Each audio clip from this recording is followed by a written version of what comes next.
कोजागिरी पौर्णिमेचे प्रभावी उपाय. कोजागिरी पौर्णिमेला सायंकाळी प्रदोष काळामध्ये 4:30 ते 6 वाजेच्या मध्यमध्ये 1 लोटा जल घेऊन त्यात 5 बेलपत्र ठेवून एक कमलगट्टा ठेवून भगवान चंद्रेश्वर महादेवाच्या नावाने भगवान शंकराला अर्पण करावे. आपली जी कामना असेल, इच्छा असेल, प्रार्थना करून अर्पण करावे आणि विनंती करावे चंद्रेश्वर महादेवाला आणि प्रार्थना करावी की आमचे हे काम सफल व्हावेत म्हणून. शरद पौर्णिमेला अर्पण केल्यानंतर कार्तिक पौर्णिमेपर्यंत काय फळ मिळते आपल्याला जरूर कळेल.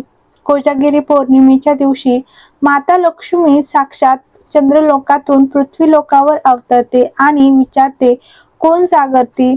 याचा अर्थ कोण जागे आहेत? तर याचा अर्थ असा नाही की कोण जागे आहेत, याचा अर्थ असा आहे की कोण कष्ट करत आहेत, कोण प्रयत्न करत आहेत, कोण रात्रीपर्यंत जागून काम करत आहेत. जो व्यक्ती प्रयत्न करते त्या माणसाला यश मिळते. त्यामुळे कोजागिरी पौर्णिमेच्या रात्री जागरण करावे आणि ज्ञानाची उपासनाही करायची आहे. प्रयत्न करायचे आहे. चंद्राला आटवलेल्या दुधाचा नैवेद्य दाखवायचा आहे. घराचा जो उंबरठा आहे त्या ठिकाणी स्वास्तिक काढायचे आहेत आणि तुमच्या घरामध्ये लक्ष्मीची उपासना करायची आहे. लक्ष्मीची उपासना करायची आहेत आणि आरती करायची आहेत. कोजागिरी पौर्णिमेच्या दिवशी हे विशेष उपाय जरूर करावेत. एक अखंड तांदूळाचा दाणा आपल्या हातात घेऊन शिवलिंगावर समर्पित करावे आणि त्यावर एक बेलपत्र समर्पित करावे. त्या बेलपत्राच्या दांडीचा भाग आपल्याकडे असावा आणि त्यावरती 1 लोटा जल अर्पण करावा. आपली मनोकामना बोलून भगवान चंद्रमौलीचे स्मरण करावे.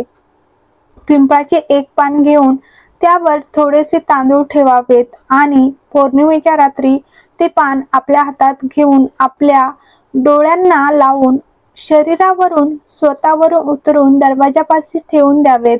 पौर्णिमेची रात्र पूर्ण होईपर्यंत तिथेच ठेवावेत आणि दुसऱ्या दिवशी त्या तांदूळाचा वास घेऊन वाहत्या पाण्यात सोडून द्यावेत. कितीही रोगाने ग्रस्त असाल, आराम मिळतो. पिंपळाचे एक पान 52,000 ब्राह्मणांचे साक्षी करतो. कोजागिरी पौर्णिमा ही सर्वोत्तम का मानली जाते?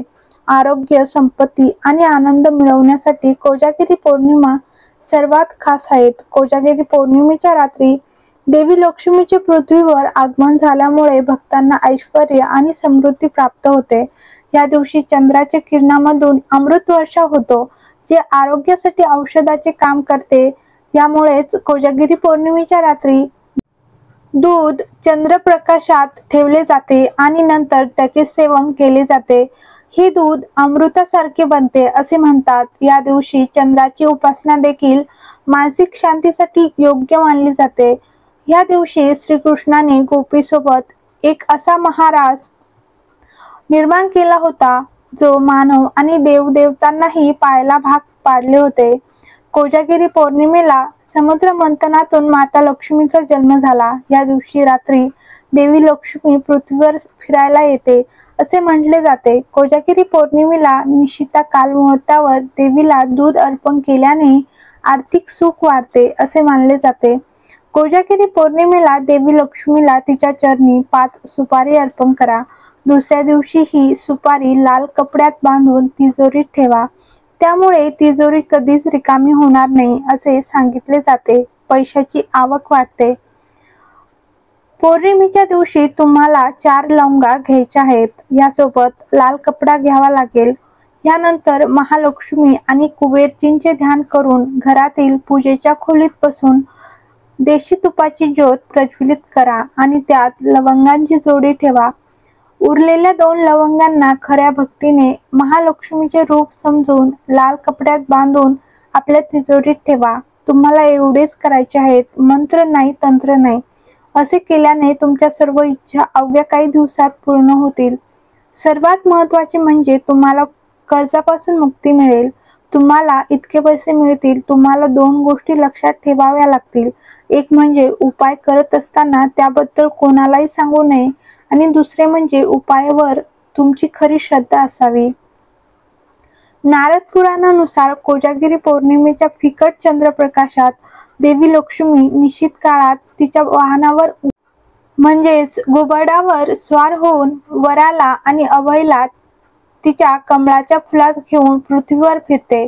जे लोक या रात्री जागृत राहून लक्ष्मीची पूजा करतात त्यांच्यावर लक्ष्मीची अपार कृपा असते. ज्योतिषशास्त्रानुसार जे लोक षोडशोपचार पद्धतीने देवी लक्ष्मीची पूजा करतात आणि त्यांच्या कुंडलीत श्रीसूक्त, कनकधारा स्तोत्र, विष्णू सहस्रनाम पाठ करतात, ज्यांना संपत्ती नसते आई त्यांना संपत्ती देते. इच्छित जीवनसाथी मिळवण्यासाठी लग्न करून इच्छिणाऱ्या व्यक्तींनीही ह्या दिवशी आणि रात्री भगवान रजनीश म्हणजे चंद्राची पूजा करावी. शास्त्रानुसार देवी लक्ष्मीचा जन्म शरद पौर्णिमेच्या दिवशी झाला होता. म्हणूनच देशाच्या अनेक भागांमध्ये शरद पौर्णिमेला देवी लक्ष्मीची पूजा केली जाते. त्यांना इच्छित वर मिळतो. उत्तम आरोग्यासाठी या रात्री चंद्राच्या किरणांनी अमृताचा वर्षाव केला जातो. शरद पौर्णिमेच्या शीतल चंद्रप्रकाशात खीर ठेवायची परंपरा आहे. खीरमध्ये दूध, साखर आणि तांदूळ मिसळण्याचे घटक देखील चंद्र आहेत. त्यामुळे यामध्ये चंद्राचा प्रभाव जास्त असतो. जेव्हा चंद्राची किरणे 3-4 तास खीरवर पडतात तेव्हा ती खीर अमृतासारखी बनते, जो प्रसाद म्हणून खाल्ल्यास वर्षभर निरोगी राहते. त्याचे शरीर मजबूत आणि तेजस्वी बनते. निसर्ग उपचार रुग्णालयामध्ये ही खीर काही औषधांमध्ये मिसळून दम्याच्या रुग्णांना दिली जाते. ही खीर पित्त कमी करणारी, शीतल करणारी, सात्विक असल्याने वर्षभर सुख आणि आरोग्यासाठी उपयुक्त ठरते. दृष्टी वाढवण्यासाठी शरद पौर्णिमेच्या रात्री चंद्राकडे टक लावून बघितल्याने दृष्टी सुधारते. प्रत्येक व्यक्तीने शरद पौर्णिमेच्या फिकट चांदण्यात चंद्राकडे किमान तासभर बसून पाहावे. ऊर्जेसाठी किरणांचे सेवन. शास्त्रानुसार लंकेचे अधिपती रावण हा शरद पौर्णिमेच्या रात्री आरशाद्वारे किरण ग्रहण करत असे. प्रत्येक व्यक्तीने या रात्री किमान 30 मिनिटे थंड चांदण्यात बसावे. चांदण्या रात्री 10 ते मध्यरात्री 12च्या दरम्यान लहान कपड्यांमध्ये फिरणाऱ्या व्यक्तीला ऊर्जा मिळते, ज्यामुळे आरोग्य चांगले राहते. अशा स्थितीत लक्ष्मीचा वाढदिवस मानला जातो. देवीला करावे. यामध्ये पाण्याचे तांबूल, मखाना, दही, पान आणि बताशे हे महत्त्वाचे मानले जातात. शरद पौर्णिमेच्या दिवशी संध्याकाळी पूजेच्या वेळी तुम्ही ह्या सर्व गोष्टी देवीला अर्पण कराव्यात आणि नंतर प्रसाद म्हणून वाटाव्या. तुम्हाला आणि तुमच्या कुटुंबावर देवी लक्ष्मीची कृपा होईल. देवी लक्ष्मीचा वास अशा घरात असतो असे मानले जाते जेथे लोक स्वच्छता आणि स्वच्छतेने राहतात. त्यामुळे दिवाळीला लोक आपली घरे रंगवतात आणि स्वच्छ करतात. शरद पौर्णिमेपासूनच घराची साफसफाई करायला सुरुवात करावी. असे करणे खूप शुभ मानले जाते आणि तुमच्या घरातून सर्व प्रकारचे ग्रहदोष दूर होतात.